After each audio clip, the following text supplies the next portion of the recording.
যে কোনো সংস্কারের কাজে হাত দিতে গেলে রাজনৈতিক ঐকমত্যের প্রয়োজন। এই ঐকমত্যে পৌঁছানোর প্রক্রিয়া কি হবে?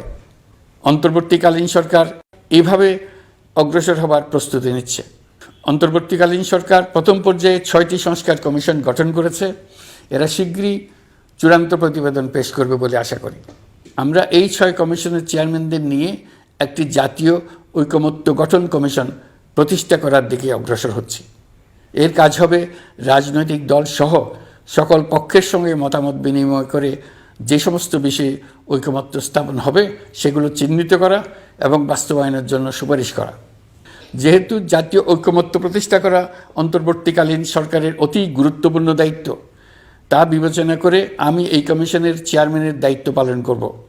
আমার সাথে এই কমিশনের সহসভাপতির দায়িত্ব পালন করবেন অধ্যাপক আলী রিয়াজ। কমিশন প্রয়োজন মনে করলে নতুন সদস্য কোঅপ্ট করতে পারবে। প্রথম 6টি কমিশনের চূড়ান্ত প্রতিবেদন পাওয়ার পর আগামী মাসেই জাতীয় ঐকমত্য গঠন কমিশন তার কাজ শুরু করতে পারবে বলে আমি আশা করছি। এই নতুন কমিশনের প্রথম কাজ হবে নির্বাচন অনুষ্ঠানের জন্য যে সমস্ত সিদ্ধান্ত জরুরি সেই সমস্ত বিষয়ে তাড়াতাড়ি ঐকমত্য সৃষ্টি করা এবং সকলের সঙ্গে আলোচনা করে কোন সময়ে নির্বাচন অনুষ্ঠান করা যায় সেই ব্যাপারে পরামর্শ চূড়ান্ত করা।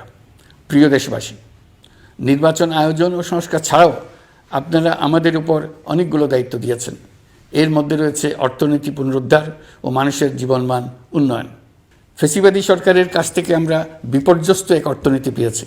আমাদের বৈদেশিক রিজার্ভ তলানিতে গিয়ে থেকেছিল। 2024 সালের নভেম্বরে রপ্তানি আয়ের পরিমাণ ছিল $4.12 বিলিয়ন, যা আগের মাসের তুলনায় 15.63% বেশি। সামগ্রিকভাবে 2024 সালের জুলাই নভেম্বর সময়কালে রপ্তানি $16.11 বিলিয়ন পৌঁছেছে।